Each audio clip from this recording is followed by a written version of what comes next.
Okay, the first thing we're going to look at in Pure Core 2 is proof by induction. Now, obviously, you've met this in Pure Core 1 and you've met it a little bit in Additional Pure. But all that's going to happen in Pure Core 2 is we just look at a particular type of proof by induction. And it's a proof by induction that uses sigma. It uses summation, finding the sum of things. And it actually works really well. We used to do it before the new A-level came in. It used to be all in year 12. So it's hopefully you're not going to find it too bad. So again, I've got a little summary of proof by induction here. Obviously, you've met proof by induction before, so I'm not going to go into huge detail with it, but it will be part of your notes. The idea of the domino effect. If you line up the dominoes, set one going, that's what proof by induction is. Just checking I'm recording there. Right, obviously, again, your 4 steps. You know about the thing that you've got to prove, your proposition, and your base case or your basis case, where you show it for a small value of n, normally 1. You look at your left-hand side, you look at your right-hand side. You then do your important inductive step. That's where you assume it's true for n equals k. So you have to show it's true for n equals k plus 1. So that's going to be a particular thing that we will have to show when we're doing a summation. And then you've got your conclusion. And so here I've got something written as a summation, but not using sigma. So again, that's nothing new. Right, expressions written using sigma. So what this means, and I know that you know what it means, but I want to talk about it in a bit more detail so that you're totally clear. This means the sum from r equals 1, and we tend to use r to represent the terms. So r equals 1 will represent the first term. When r equals 2, you've got the second term, and so on. When r equals n, you've got the nth term. And this will be the general term. This is saying to you that you want to find the sum from r equals 1 to r equals n of those values cubed. So what that means is 1 cubed plus 2 cubed plus 3 cubed plus 4 cubed, all the way to n cubed. And that will be equal to this. So if I decided that I wanted to find the sum from 1 to 2, then that would be obviously be 1 cubed plus 2 cubed. And 1 cubed plus 2 cubed is 9.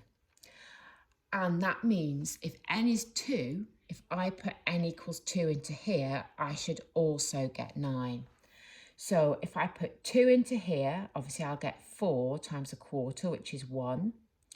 2 plus 1 is 3. 3 squared is 9. So you can see that that's how it works. Right. This is something else that I would like to talk to you about. Now, this is particular to summation, or proof by induction with summation. The sum of the first 7 terms is the sum of the first 6 terms plus the 7th term. Okay, the sum of the first 3 terms is the sum of the first 2 terms plus the 3rd term. So think of things like that. So the sum of the first k plus 1 terms, and you can see how this is going to be important to you, is the sum of the first k terms plus the k plus 1th term. Again, as well, the sum of the first terms, if you were asked to find the sum of from r equals 1 to 1, that's just the first term. So just making it clear that you understand. So here we go. I've got 3 examples for you. Right, example 1. You're going to prove by induction that the sum of r equals 1 to r equals n of the terms in the form 2r minus 1 is equal to n squared. Well, you know, that's reasonably complicated, but that's really kind of simple. So that would be a good result to show. let's have a little look.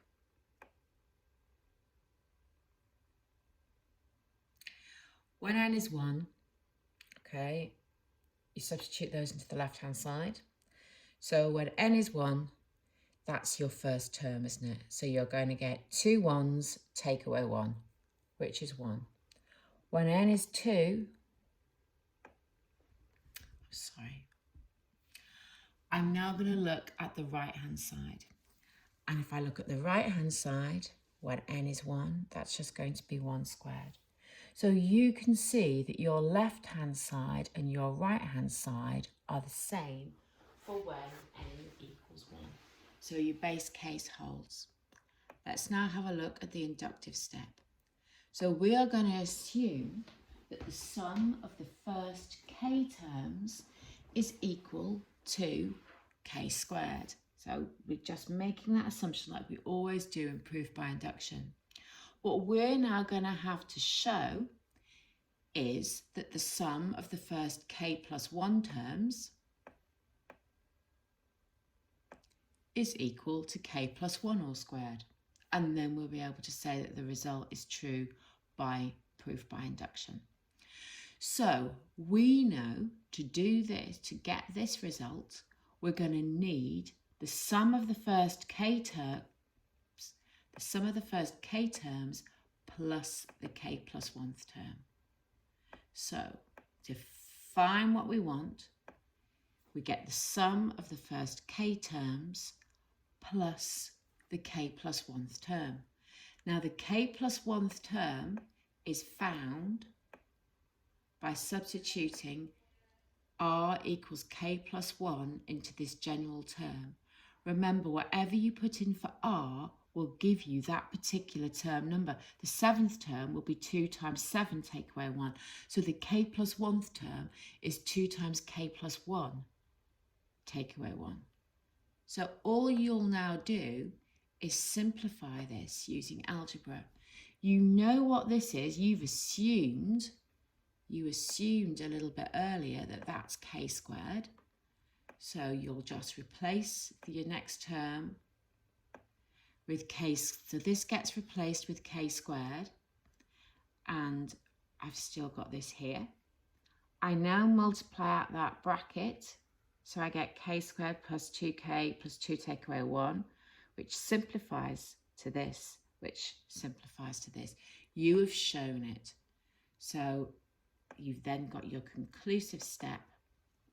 The result is true for n equals 1, and if it's true for n equals k, it is true for n equals k plus 1. Therefore, it's true for all n greater than or equal to 1. Example 2. Whoa. Prove by induction, and this is a past exam question. Prove by induction that for n greater than or equal to 1, the sum of r bracket r plus 1 between 1 and n is a third n bracket n plus 1 bracket n plus 2. So let's have a little look. Let's have a look at the left-hand side when n equals 1. So when n equals 1, you are literally finding the sum of the first term. So you're going to get 1 bracket 1 plus 1. So your left-hand side is 2. Let's have a look at the right-hand side. So n is 1. You're going to get a third. 1 times 1 plus 1 times 1 plus 2. That's 2. Left-hand side's your right-hand side. Bazinga, it holds. Great. So let's now look at our inductive step. So again, we assume that the sum of the first k terms is this. So you can see we've literally just replaced the n's with the k's with the thing that we're trying to prove. So we're assuming that what we want to show, sorry, that's sort of crowding that a little bit there. What we want to show, and now I can't move it, that's better. We want to show that that is true, don't we? We want to show that the sum of the first k plus 1 terms is equal to this statement that we're trying to prove, with the n replaced with k plus 1. And you can see I've tried to show you how we've got it rather than just instantly write it down. So that's what we need to show in this question to do proof by induction.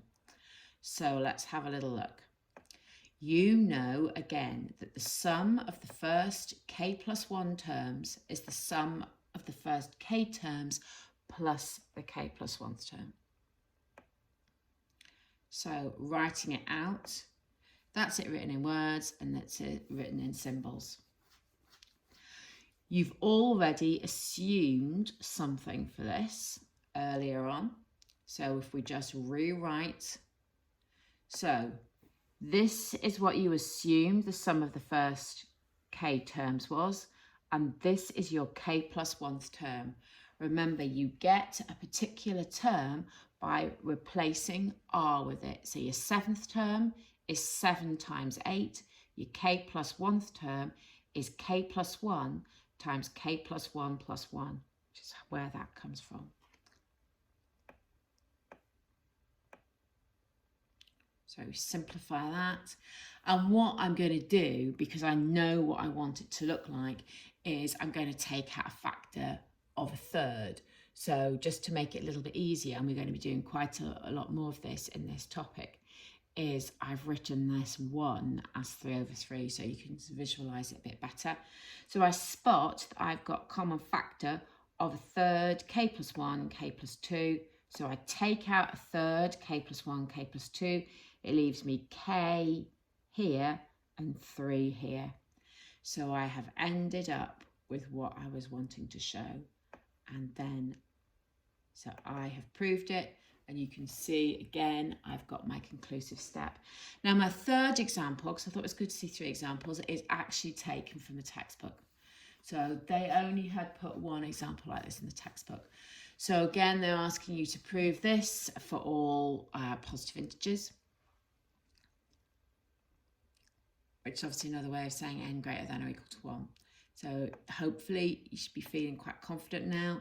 So your base case, you can see you substitute 1 in to the left-hand side and the right-hand side, and they are equal, so that result is true. You then do your inductive step. So assume the result is true for n equals k, and you're now going to show that it's true for n equals k plus 1. So you know that the sum of the first k plus 1 terms is the sum of the first k plus the k plus 1th term. And so here they found the k plus 1th term and simplified it straight away. So you're going to replace this red expression with what you've assumed there. And it's not particularly straightforward, is it? You know, instantly I can see that I've got a factor of k plus 1 in both of those. And what they haven't done is shown you what you need to get. So you're just doing this a different way. You're going to get there and then show that it is the sum of the first k plus 1 terms.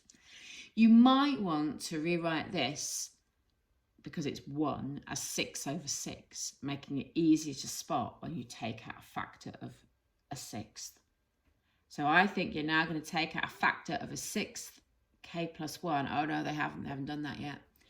They've just taken out the factor of the k plus 1, and whilst they're doing that, they've kept the 6th in, and they've expanded this k and 2k plus 7.